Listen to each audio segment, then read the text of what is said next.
por todo lo que ha sucedido luego de la elección de las PASO, que dejó al kirchnerismo ahí en un brete, ¿no? Realmente lo vimos al presidente Fernández decir públicamente que, bueno, habrá que buscar cuáles son esos errores cometidos y trabajar en ese sentido. Se ha reclamado en las últimas horas un recambio de algunos ministros. Se ha dicho desde el gobierno que no, que se va a esperar hasta que pasen las elecciones de noviembre. Pero lo cierto es que uno se pregunta ahora cuáles son las causas de este traspié, ¿no? Fue un voto castigo por aquellas fotografías que circularon en pandemia, en medio de una política restrictiva y de cuarentenas muy exigentes. Verlo al presidente allí en una fiesta de cumpleaños y todo eso realmente generó un malestar en la República Argentina, pero también hay una política de manejo de la pandemia que tiene sectores de la sociedad argentina insatisfechos por eso, ¿no? Para mirar un poco esa realidad, vamos a saludar a Javier Gutiérrez, periodista de Reperfilar, que nos acompaña esta mañana vía Zoom. Te agradecemos el tiempo para el programa. Javier, ¿cómo estás? Hola, buenos días a todos ya. ¿Cómo está la República Argentina?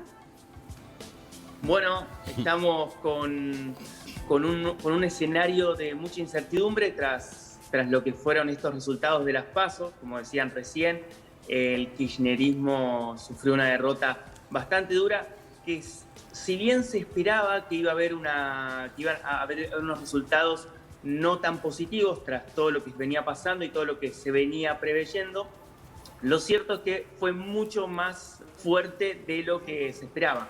Y ese es quizás el gran impacto que causó este resultado.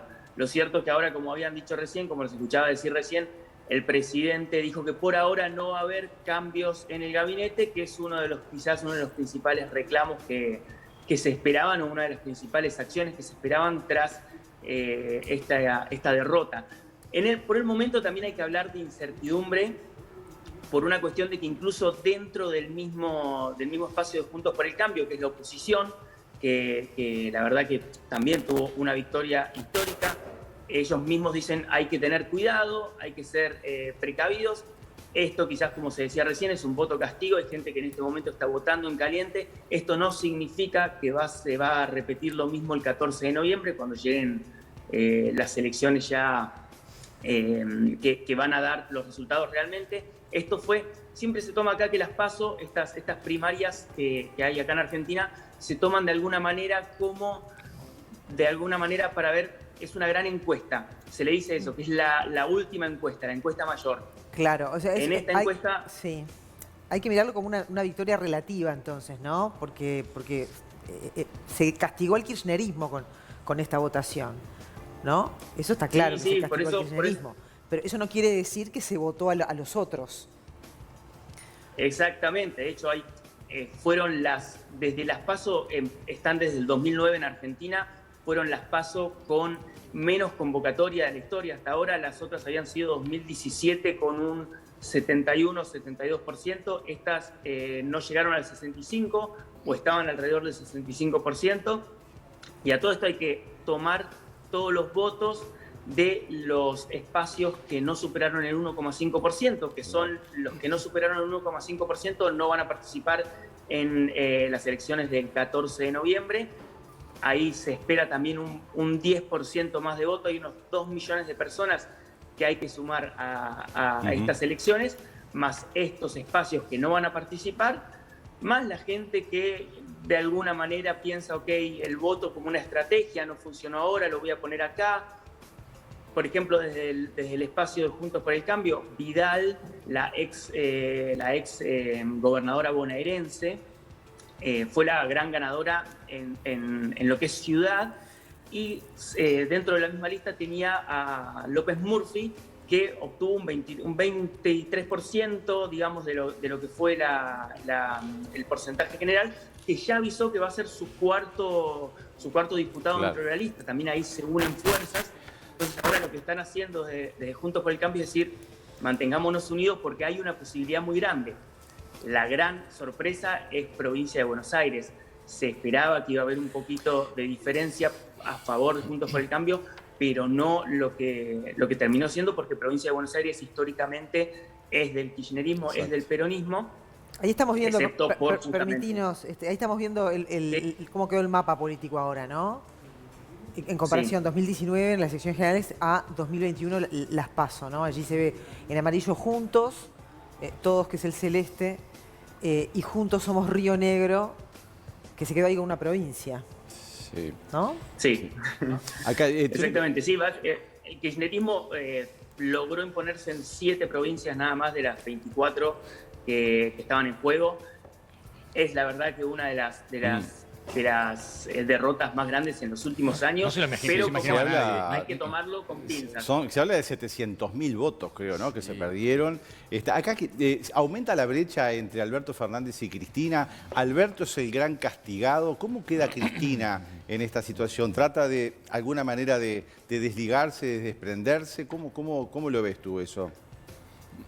Bueno, Cristina hasta ahora en silencio total, no emitió ninguna opinión. Lo que sí, obviamente, se está hablando de que hay una disconformidad muy grande, incluso se está hablando de la frialdad con la que hubo un saludo en el búnker cuando hicieron el discurso de aceptación de derrota, que también se dice lo hizo Alberto porque él asumió la derrota y no quiso exponer a los candidatos que van a presentarse el 14 de noviembre. Él quiso absorber toda la derrota a él. Se habla de este saludo incluso entre Cristina Fernández de Kirchner y Victoria Tolosa Paz, la candidata de provincia, que fue muy frío. Se sabía que Cristina no quería a Tolosa Paz, sino que estaba esperando que se lo ponga a Cafiero, a Santiago Cafiero, que es el jefe de gabinete. Por decisión de Alberto, fue Tolosa Paz, le fue bastante mal. Y eso básicamente también todo especulación porque Cristina no habló. Claro. Es lo que se escucha o los allegados, digamos, al gobierno en este momento, que sí, hay como un distanciamiento, hay un enojo y también aumenta lo que se viene hablando hace muchos meses de que está roto por dentro, de que hay una ruptura, ya hay un desencuentro muy grande entre Cristina y Alberto, y dentro también de la militancia kirchnerista ya se empezó a pedir que se necesitan más Cristina.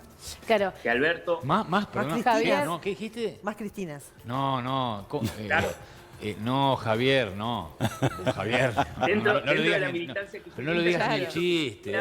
Tome un protagonismo más grande. Javier, la gran pregunta que nos hacemos acá es, todavía queda un tiempo de gobierno, ¿no? Tenemos un presidente de la Argentina que, como bien decías, una ruptura dentro de su sector, un no acompañamiento o no respaldo por parte de la expresidenta, actual vicepresidenta Cristina Fernández de Kirchner, un presidente al que se le dice albertítere, remisero y un montón de calificativos que realmente está siendo vapuleado por todos lados en la Argentina, y uno pregunta, ¿no?, ¿cómo va a seguir gobernando este tiempo? Y consultarte, ¿qué fibras íntimas debería tocar el actual gobierno argentino para intentar conquistar por lo menos algún voto de acá que sean las elecciones? ¿Cuáles son las temáticas sociales o temáticas que entendés que serían importantes que el gobierno ponga el foco para justamente captar votos en este tiempo que le queda? Sí, y nosotros con quién hablamos también, ¿no?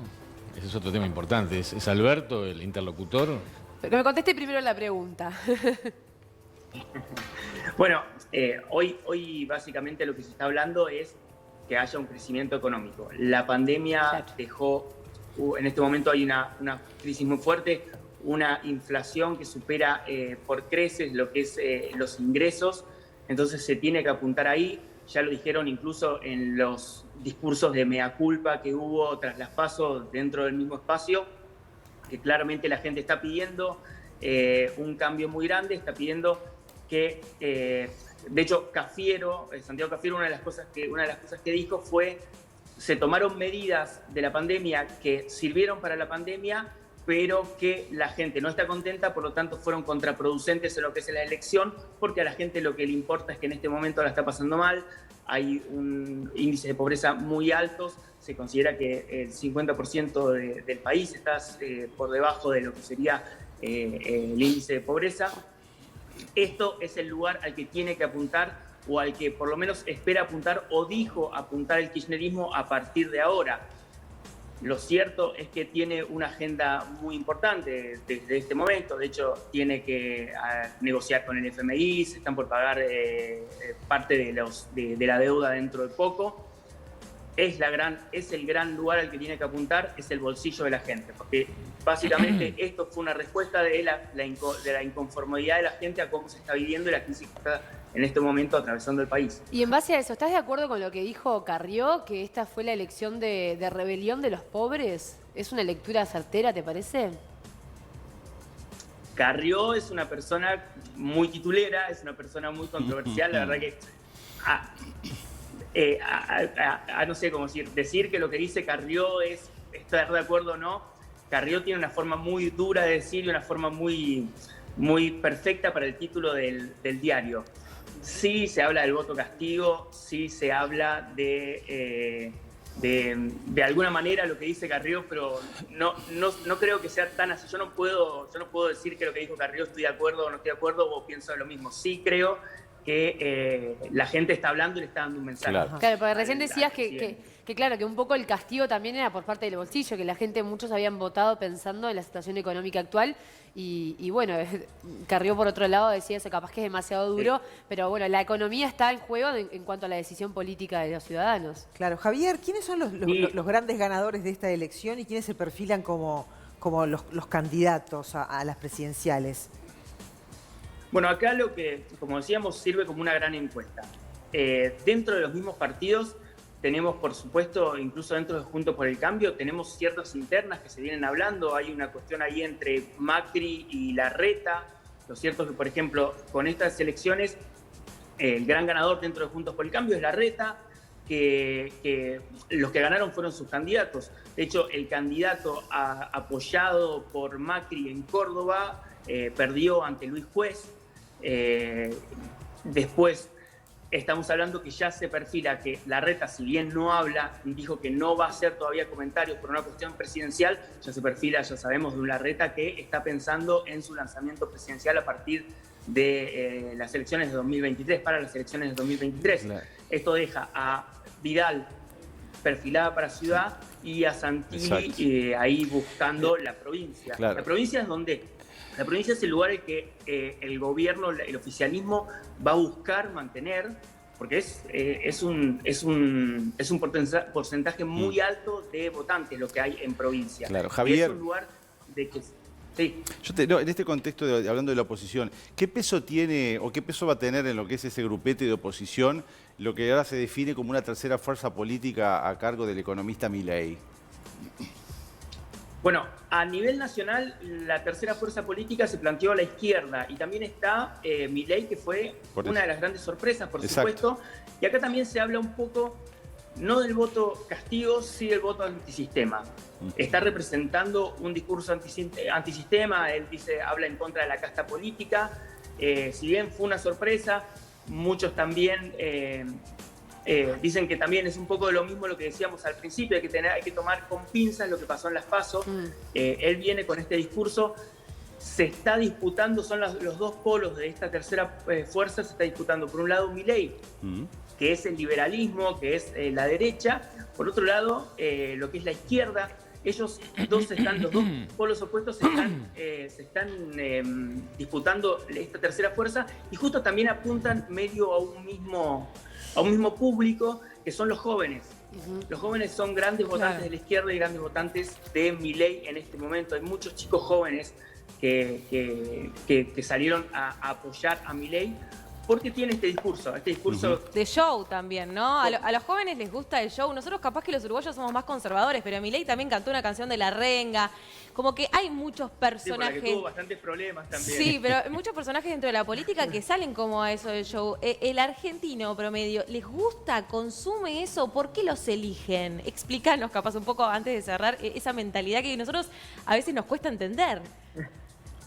Acá a veces también nos cuesta entender eso también. Pero lo cierto es que se está hablando de el las campañas en redes sociales. Las campañas en redes sociales, lo que hacen este show, muchas veces se infla el alcance que llegan a tener sus mensajes por una cuestión de lo que resuenan en redes sociales, este tipo de mensajes bastante impactantes. Lo mismo sucede mucho con las frases de Carrió, acá pasa con Milei, donde Milei la verdad que tiene un discurso bastante fuerte, bastante noticiable constantemente. Entonces, eso también ayuda a potenciar el personaje. Después hay que ver, obviamente, hay que llegar a ver el 14 de noviembre qué va a pasar. Lo cierto es que fue una sorpresa, hay que tenerlo en cuenta, y es un sector de la sociedad que lo está apoyando a Milei, que obviamente no se siente o representado por otros sectores o, como veníamos diciendo, compran el show de Milei y sirve. Por Claro. ahora sirve. Y otra vez le erraron las encuestadoras. Javier. Vamos a ver qué sucede el 14 de noviembre. Javier, yo ayer comentaba acá, ¿no?, que me había llamado la atención el discurso de Vidal, cómo utilizaba la palabra renovación, ¿no?, que su fuerza era la renovación. ¿Te parece así? ¿Es una estrategia política? Porque la realidad es que fue el gobierno anterior, ¿no? Tanta renovación no me parece que sea. ¿Qué lecturas es de esto? ¿Puede ser un poco también en contrapeso a esos votantes de Milei, esos jóvenes? Sí, yo creo que acá hay una cuestión de que parece ser en Argentina es muy común. Yo la verdad no sabría si en Uruguay sucede de la misma forma, pero en Argentina es muy común de esto. Nos estamos acostumbrando a políticos que hacen y después se olvidan de lo que hicieron y parece que nunca estuvieron y que no fueron parte de las consecuencias que hoy está viviendo el país. Pasa en ambos lados, donde los políticos se olvidan de lo que hicieron. Y acá no me estoy refiriendo puntualmente a Vidal nada más, sino en general al discurso político. Vidal obviamente está hablando siempre, Juntos por el Cambio habló siempre de un cambio, de una renovación, porque se está refiriendo no solo quizás al gobierno que en este momento está, sino que se está refiriendo a un gobierno, a un espacio político que viene dominando la esfera política argentina hace muchísimo tiempo. Yo creo que Vidal juega a esta parte del discurso porque es también parte del mismo discurso que ya viene manejando desde antes de Macri como presidente, el mismo macrismo, el mismo PRO o el espacio Juntos por el Cambio. Es parte del discurso que ellos tienen. Nosotros llegamos para cambiar las cosas, para hacer las cosas diferentes. Claro. Yo creo que viene por ahí el discurso de Vidal. Javier, bueno, pero lo del principio, ¿no? No hay que afilarse con este resultado porque no es un espejo de lo que es la realidad política de la Argentina. Todo puede pasar y todo puede cambiar. De hecho, lo decía recién Martín, las encuestas daban otra cosa, ¿no? ¿Cómo las encuestas se están equivocando en el mundo? Porque en el Uruguay también ha pasado en las últimas elecciones que no son el reflejo de la votación después y que más allá de que las muestras son buenas y están bien hechas, hay un cambio de decisión al último momento del votante que el encuestador no está interpretando o que las muestras previas no interpretan, ¿no? No sé qué sensación tener vos de eso.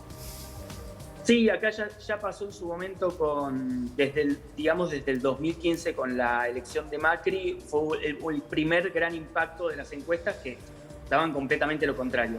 A partir de ahí se empezaron a poner en cuestionamiento las encuestas y sí, la verdad es que no vienen pegándole, no vienen acertando los resultados o vienen acertando ciertos resultados sí, ciertos resultados no, pero la verdad es con un margen bastante grande.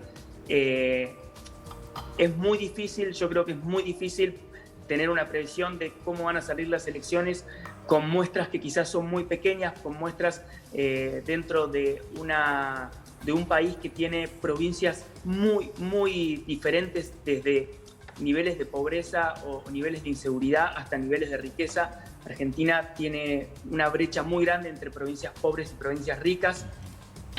No sabría decir cómo funciona puntualmente las encuestas a nivel nacional, cuáles son las muestras, como para decir si el problema está en la encuesta o el problema está en la imprevisibilidad que tiene. Ustedes me decían, en Uruguay pasaba lo mismo, el mismo argentino, que hoy te vota esto, mañana te vota lo otro, y una cuestión como la foto de Olivos, que termina siendo un detonante o esa frutilla ya de la crema, la parte de arriba, la gota que rebasó el vaso, que ya viene asumiendo un montón de cuestiones, y esa foto de Olivos ya por ahí que se filtra de alguna manera estratégicamente muy poco antes de la elección. Se habló de cuánto tiempo estuvo esa foto guardada, por qué sale ahora.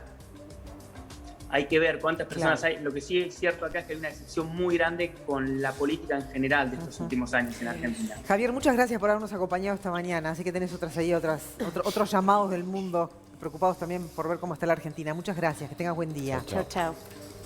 Que tengan un buen día. Gracias. Gracias. Javier Clau. Gutiérrez, pero déjame decir una cosa, porque es verdad lo de la muestra, pero también hay que preguntarle a los expertos ahora en neuromarketing que estudian eso, ¿no? Que las personas cuando se les pregunta mienten. No dicen la verdad. Antes de repente no ocurría tanto eso como ahora, ¿no? Entonces, por eso digo, capaz que tiene una Eso explicación. siempre caía en desde que era el margen de error, ¿no? De las encuestas. Ahora capaz Pero el que margen, aumentó. claro, el margen, o sea, ya te pasás del margen de error. Sí. Son resultados absolutamente distintos a lo previsible o a lo... Nos está pasando. En Uruguay no se hay pasa- márgenes tan grandes igual. Capaz que en Argentina Bueno, sí. acá lo hubo en la última elección, la segunda vuelta lo No, hubo. más o grandes menos. no, Tan grandes no, capaz. De repente no tan grandes, pero sí Creo- sorprendentes. Creo que además un contexto de pandemia, un gobierno con una foto que fue realmente lapidaria, Sí. con la vacunación VIP y demás puede cambiar un poco las estructuras. Pero quería darles un dato en esto que decía Javier, ¿no? No es la definitiva lo que pasa en las PASO. Con esta elección, Cristina Kirchner pierde la cuarta elección consecutiva de mitad de mandato. Fue derrotada en 2009, en 2013, en 2017 y el único Kirchner que ganó una elección de mitad de mandato y que además fue presidente fue Néstor Kirchner, que fue en el 2005, y gana la presidencia Cristina Kirchner, pero no gana pero pierde las legislativas. Claro. Es un fenómeno a analizar y en esta marca decir, bueno, no todo está muy claro solamente con las PASO. Claro, de hecho, Y llevaron 12 años de gobierno, más este gobierno, los kirchneristas y Cristina Kirchner las perdió casi todas. Si se replica esta votación, eso es lo que le va a pasar en el Senado a Cristina, ¿no? Claro, no ha sido la tendencia lo que te decía de los años anteriores. No ha sido Generalmente la tendencia. pierde las elecciones de mitad de mandato y termina ganando las elecciones Digo, ejecutivas. es un gobierno esencialmente asistencialista, ¿no? Y ese asistencialismo no fue lo suficiente para la gente y la gente también se molestó.